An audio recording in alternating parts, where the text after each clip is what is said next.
There's a pretty one, Ulysses.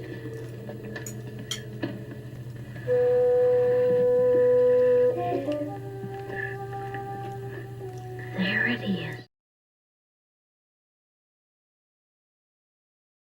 It is fantastic to have Raymond from Maryland back. Welcome back, Raymond.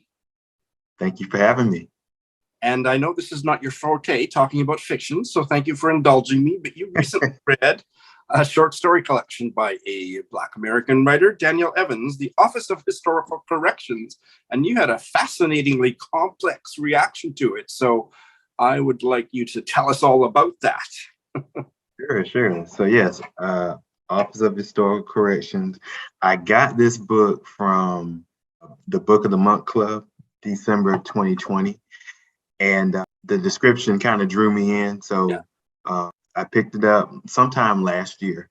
And I start from the beginning, read the first story, and I wasn't loving it at all. I didn't like it at all. And I can't even tell you what it was about.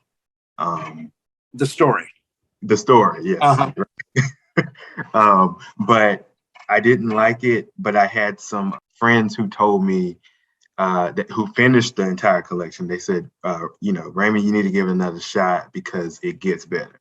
And I trust these friends, so I followed their lead, and they were correct. That's great.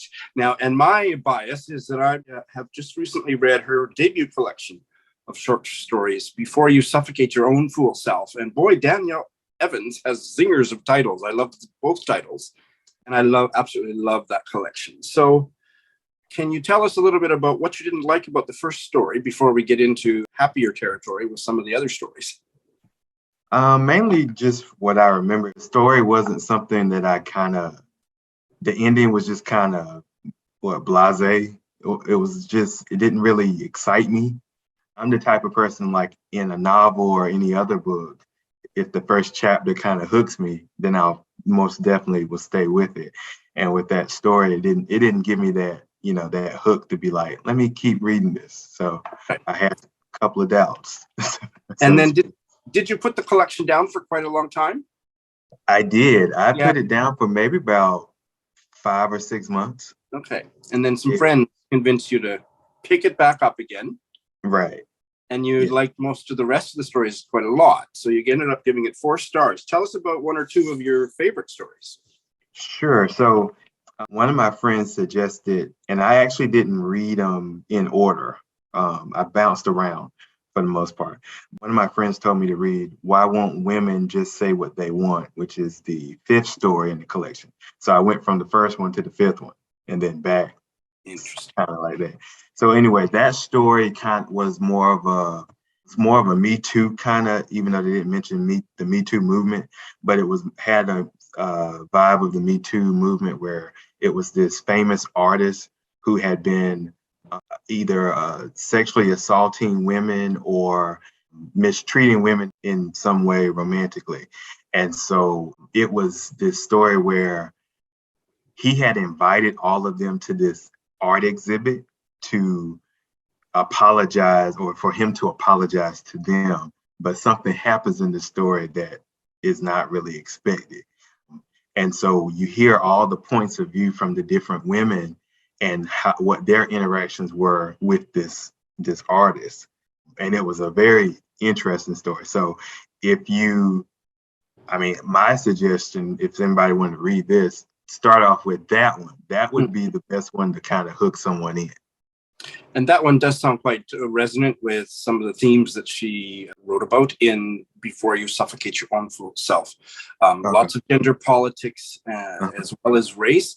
And she seemed to be most fascinated by messy relationships that you couldn't quite categorize. Yeah. So. Okay. Yeah, I can see some of that too in some of these. Okay. Stories. Yeah, that sounds great. And is there one more you'd like to highlight? I would highlight the novella, which is the title of the collection. Great. The Office of Historical Corrections. And that was a little over 100 pages. And that's the last one of the whole book. That one I really enjoyed because it was about a federal government agency whose job it is to correct historical inaccuracies in different settings. They use one example where this cake company had basically confused the Emancipation Proclamation and Juneteenth as happening at the same time, which it was like 3 years apart. And then there were other like historical markers where they would go in. They were basically like fact checkers, but for historical fact checkers, not current contemporary stuff for the most part. And talk about being up to the minute apropos. Yeah. Yes. And I saw in your review, you said you would love to work at the Institute for Public History, which was the agency that where this is all going on. Does any part of that narrative in that novella carry up to the present? Well, actually, no. Let me rephrase that. Are the corrections being done in present day time? Yes. Yes. Mm-hmm. And is there anything that's kind of ventures outside of realistic fiction? Is there anything kind of magical realist or anything? So it's a very straightforward realistic novella. Okay. Yeah. So that one sounds fascinating. Yeah. Yeah. To be honest, it really does feel like this story could happen here in America. And I can see why, given your proclivities, your tendency to read nonfiction, that would be one of the ones that would speak to you the most. Well, I would urge you to, when the time is right, do check out her first collection before you suffocate your own fool self, because I absolutely loved it, but it may not be as much for you as it was for me. But I am a Danielle Evans fan through and through, so I will be getting to this one very soon. Raymond, thank you for telling us about it. Thank you for having me. It was great talking about the book.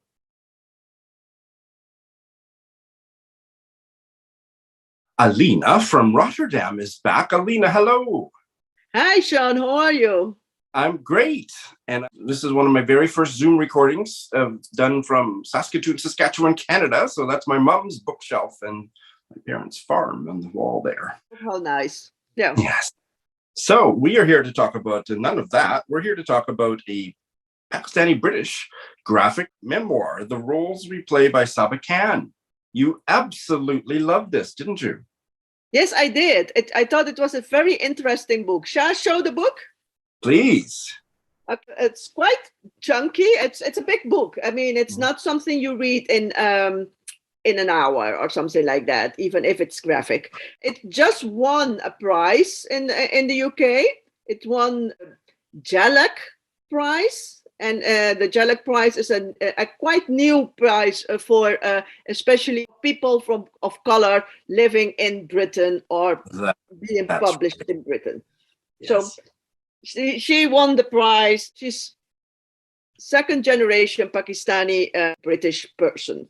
It's about growing up in a country in which the parents are first generation from Kashmir, Pakistan, and it's about your identity. Where do you belong? And so belonging and being a Pakistani and wanting to be accepted as British, I suppose, and her relationship with her parents and her relationship with the outside world and her relationship with her religion, or with the religion of her parents and her religion, and how do you grow with it? Do you ever ask yourself questions about that religion, and what does it mean when you ask those questions?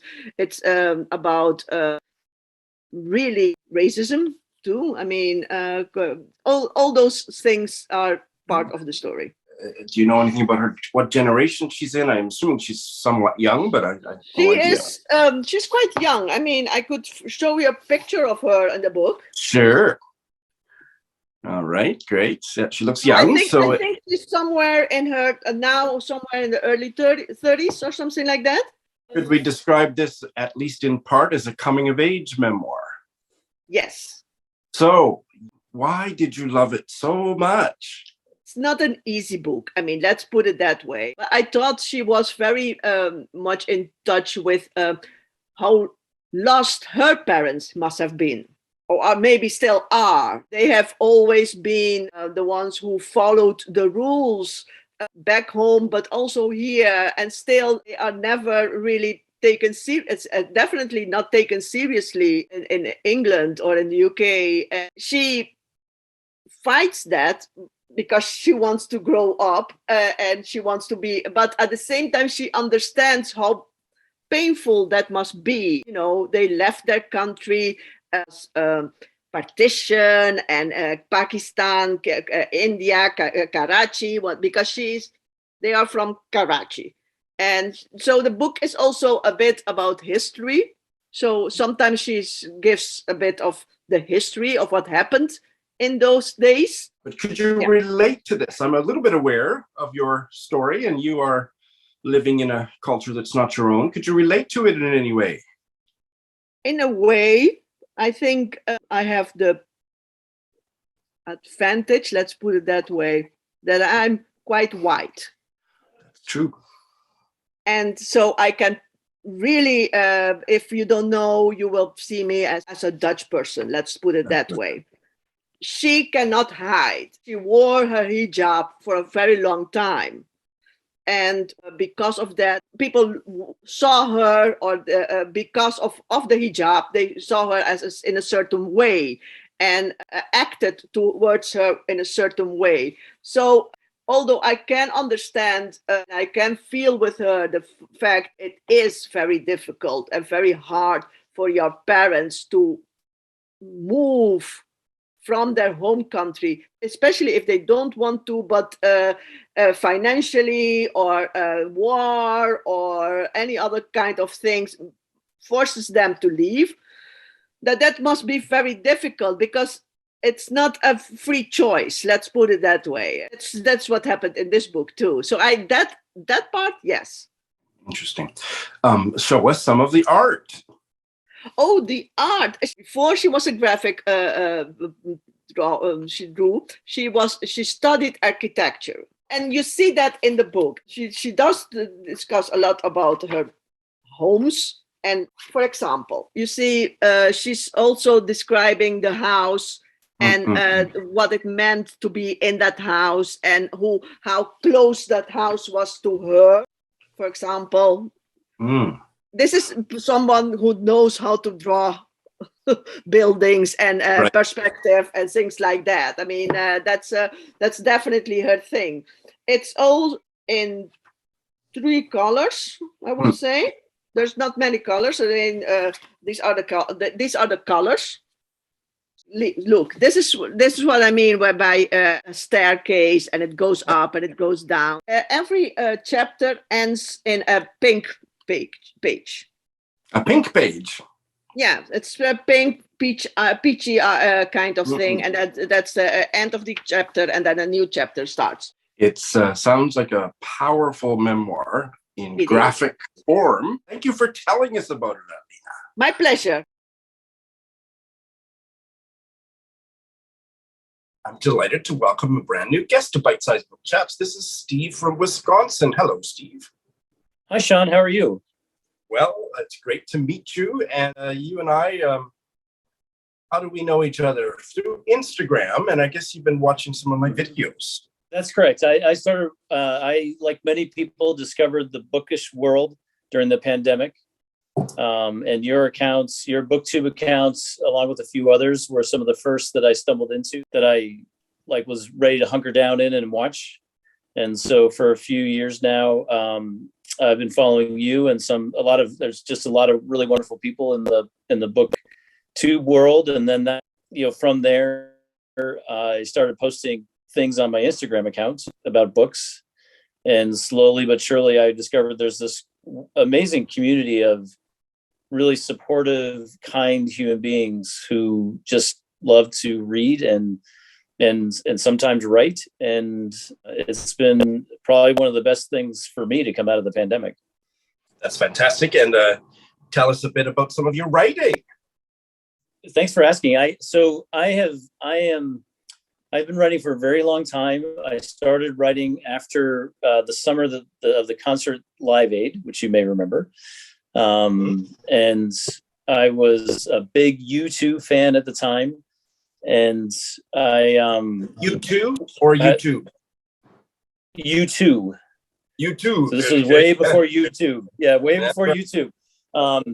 So I remember I just was writing a note to one of my friends talking about how we had a very nice summer, and was writing, and I wrote a very sentimental teenager-y kind of poem to her, and I was so excited that I had done this. I ran downstairs and read it to my mom and dad, and they patted me on the head and said, "How very sweet, Steve." And then I was hooked, and I've been writing ever since.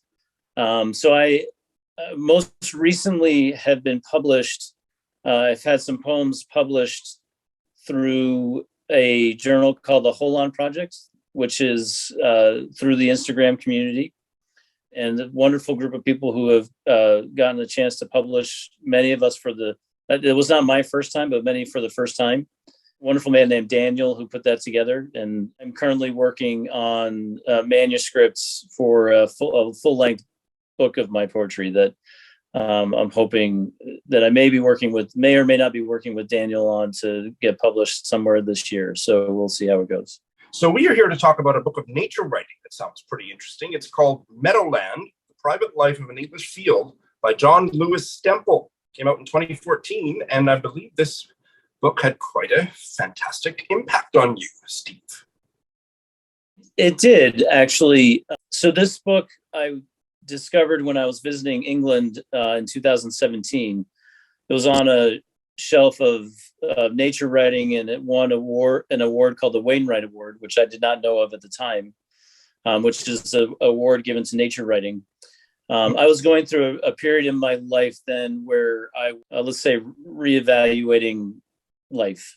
And I had spent most of my life at sea as a naval officer in the United States Navy, and was coming towards the end of my career, and realized that there was some things needed to change in my life. And so I was drawn to the book just as I kind of flipped through it. I was like, hey, this is a really interesting idea about a man writing about his experience in this field, which sounds to some maybe immensely boring, but to me, it touched that part of me that was looking for a reinvention. And so I would every year I'd pick it up and think, I'm going to read it this year. And I'd pick a month. It's almost like a journal where it's done month to month to month. So I would pick it up in June and read the June chapter, and then read it in July, and it wasn't working for me that way. So this year I basically just read it all the way through. And for me, it touched that part of me that was looking for a spiritual rebirth in a way, which maybe sounds very pretentious. I don't know. But as I transitioned my life from going to sea to living here in Wisconsin, in rural Wisconsin, the connections that I made to the book this year as I read it were really quite profound. And I think what I enjoyed about the book is it's really about one man's relationship with this plot of land. And I appreciated the fact that his observations, and there's a lot of detail about the specifics and the animals, the plants, the seasons, and so on.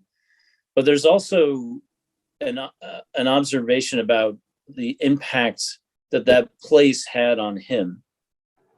And for me, I think that was really where the profound piece came. And I live on a small plot of land, about 10 acres, and this book has me motivated at some point to take my own writing in the direction of observational of nature and knowing the land, knowing the plants, knowing the trees, knowing the animals, and being able to connect with that land in a way that is really quite profound. And so, yeah, it definitely had an impact on me. It touched that part of me that I needed to awaken at that point in my life. You said it had a kind of almost, I think the phrase you used was almost spiritual impact on you. Would you describe the writing or the perspective of the writing itself to be spiritual, or was it just how it hit you? I would say not so much. There are aspects of it certainly because of the connectedness he had with the land that I think is something that is as you know, I mean, and the irony is here we are on YouTube having this conversation and our connections through Bookstagram. You know, we've gotten ourselves disconnected from the place that we live because we're connecting online with somewhat amazing people. You know, I mean, this certainly is a wonderful journey, like to meet you and to meet others who are just really interesting, good people who you wouldn't have met otherwise. But I think for me, that observation of, hey, you know, we're of a place, we live in a place, and to be able to see it and observe it and to really connect with the land that we live in, I think is a spiritual thing that is, for me, really important. Without reading from it, because we don't have time, otherwise it would be lovely to hear a passage, but without doing that, can you give us a specific example of one bird or animal or flora or that stood out for you as kind of emblematic of what this experience? Yeah, actually, I'll give you there's a sequence in the book where he has to mow the grass, and the mower that he's using breaks. He has to get it done because he has to turn it into hay for the animals, and so he breaks out a scythe, like you know, the Grim Reaper, you know. And so he spends over the course of a few entries, he talks about the experience of learning how to use that very medieval instrument to cut the grass, describes the experience of the sounds that it makes and the experience of it, and sort of the meditative experience begins. Then he starts talking about, like, gosh, this takes a long time. This is a lot of work. And then it's interesting to watch, and he finally gets to a point where he's like, oh my God, this is too much. And he's like, I need to find another way to do this because it's going to take me you know, so there's a respect for how it used to be done that he sort of speaks to. And it's really, for me, it's really pretty fascinating. And then just sort of the modern mind kicks in and you're like, oh my God, this is just, I'm exhausted, you know, like I got to do the next thing, you know? So he eventually like jury rigs a contraption to cut it. And then he speaks to the differences between the two. And that for me, that sequence really stuck with me. Sure, to many people, it would bore them to tears, but for me, there's a profoundness to it that I was like, oh, this is really cool. So that's great. Well, Steve, thank you for telling us about it. And I hope you'll come back and tell us about another book later on. I'd be thrilled, Sean. I'm very happy that you extended the invitation, and I will absolutely be thrilled to come back someday. Margot from New Brunswick is back. Margot, hello. Hi, Sean. How are you?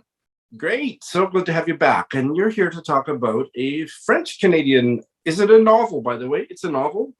It is categorized as fiction, yeah, as a novel. Of the audio-fictional variety. Remnants, the English title is Remnants by Céline Huyghebaert, translated from the French by Aleshia Jensen. Won the Governor General's Award for French Literature a few years ago, 2019. Correct, yeah. And you read it and you loved it. And I want to hear all about why. It's definitely in the auto fiction zone. And I generally like that. And it's kind of experimental, and that's kind of interesting as well. Céline is French, but she's been living in Quebec for at least 20 years. She's had somewhat of obviously physically is distant from her father, but also was emotionally distant from her father, who was an alcoholic and was separated from her mother.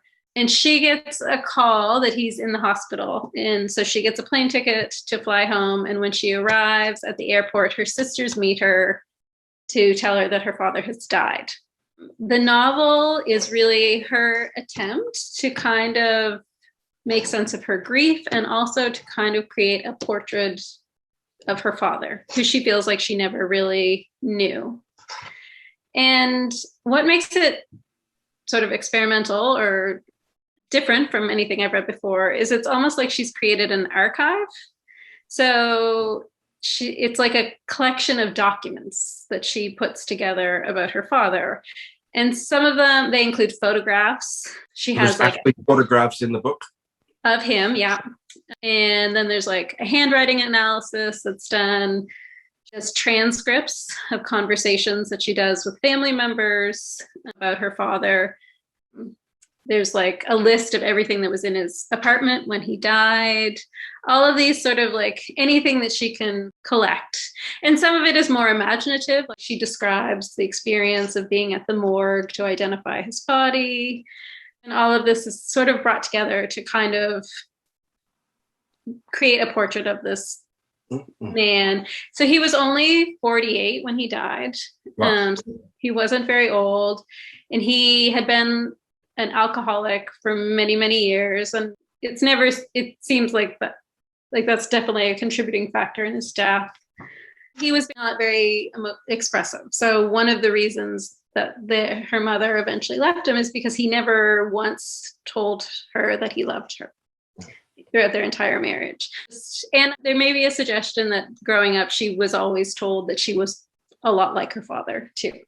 So the novel is really, exploring, working through grief and anger and trying to know this man. And then also there's a lot of playing with how much do we ever really know someone? What are the facts? Because of course, through all this process, people remember different things, how he's portrayed is at odds with different people's ideas and all those kinds of things. There's references to things that keep kind of coming up. So like you learn that, her sisters just kept throwing all of his stuff in the dumpster. And then, later you get a description of all the things that were in his apartment that went in the dumpster. And then in another piece, you get a sense of her rage and like, she doesn't want anything to go in the dumpster. And yet she doesn't, of course, has no argument for being able to keep anything and store anything because she doesn't even live in France. There's definitely some like imaginative, like she's trying to imagine what things. She doesn't really know. Her imagination is working. And two maybe linked questions. One is she herself a character in it, or is it really about her father? It's also about her. She's definitely in the story, and there's moments like she believed like the moment her plane landed is actually the moment when he died. She's like kind of imposing those sorts of ideas on things. I don't think it's a dangerous question I'm about to pose, but it's a question that's going to open up Pandora's box, and we could probably talk for 17 hours about it. But in what ways is this fiction? Is this?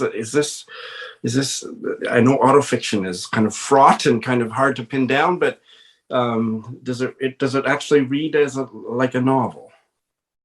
Yeah, no, that's interesting that you asked me that because I did. Or how did you experience it, or how did you read it? How did it hit you? It does feel like a novel. Well, I don't know. I mean, I think autofiction is a tricky realm. There definitely is like imagination at work or creativity. You are an aficionado of autofiction. I would say I'm an aficionado. I read autofiction. Like, I've read typically Knausgaard. Typically you enjoy it. Yes, I do. So if someone doesn't read autofiction or has already discovered they don't like autofiction, this might not be a book for them. Yes, if you don't like autofiction, or if you don't like something that's a little bit experimental or fragmented, that would be another thing. I mean, it is a murky area because I guess my best way of thinking about, did you ever read Maggie O'Farrell's memoir? Like, I can't even remember the name, where she like 31 ways of, that one. Yes, I did. Yeah. Which I read and I really liked. And in some ways, I would say this book is more like that. Oh, okay, well, that's a very interesting comparison. Not that the documents are the same. It's just that there's this like fragmented, this idea that's being explored, and it's like there's fragmented pieces being given to you. Now, if I'm understanding correctly, she didn't have much of a relationship or a particularly close relationship with her father. So I'm just imagining the tone of this would be certainly sad, but maybe it is sad. Yes, simplistic of a word for. What else can you say about the tone? It's definitely sad. Although I do think she, honors him. I can understand how you could grow up and not like him as your father, and how you would not want to be married to this man. and how it would be easy to see him as kind of, I mean, I think cruel is, I mean, just not very loving or kind, I guess. But then one of the things that she starts to realize as she's collecting these stories and collecting these data is the amount of loss that he experienced in his life. His brothers had died, he had nephews that had died, and in very quick succession. And you start to see the amount of grief that was in his life. And she develops maybe more generosity. I mean, it's also kind of like investigative, right? Like it isn't always sad, like, you know, I'm so sad that my dad died. It's like I have this project, right, and I'm going to see what I can reconstruct. One of my favorite sections was she has this like set of questions, and they're questions like, what was the highlight of my dad's life? You know, how did he meet my mom? Whatever. It's like 10 questions. How did, you know, was he happy? These kinds of things. And she asked 9 different people to answer these questions, but none of them are people that actually knew her dad. They're people that she's friends with who knew the dad kind of through her. And it's so fascinating to read these answers, because sometimes people are like basing it on what she's told them, but then other people just like make stuff up based on their own fathers. And like you kind of end up with this picture, like it could be her dad, it could be everyone's dad. Like there are these like stories. Which to me is fascinating, because that is what we as readers always bring to the texts we read. So yeah, that's right. Being dramatized on the page and holding that up as a mirror to us as we read it, because we'll be thinking about our own dads. Right. Like, do we think our dad is happy or was happy? You know, like I found that kind of fascinating. And I do. I think one of the questions I like most about literature is that one, like, how much can we ever really know another person? Maybe a corollary to that for me would be, can we ever really know a book? How much of what we bring subjectively to our reading taints or distorts the books, or put it more positively, informs our reading of the book, and that's why we disagree so strongly about whether it was any good, because Yeah. I always say we all read different books when we read the same book. Well, and there's that idea that we can read a different book based on where we are in our lives, right? Whether we're reading it with a hangover or we're 20 or 60 or whatever. Yeah. So I know you read it when you were 20, Margot. Yes, exactly. Well, it sounds fascinating, and I am going to be looking for it myself. I had not heard of it until I was snooping around on your Goodreads. So as usual, you're into my TBR. If you read it, I certainly will be interested to hear what you think. Absolutely. Margot, thank you so much. Thank you.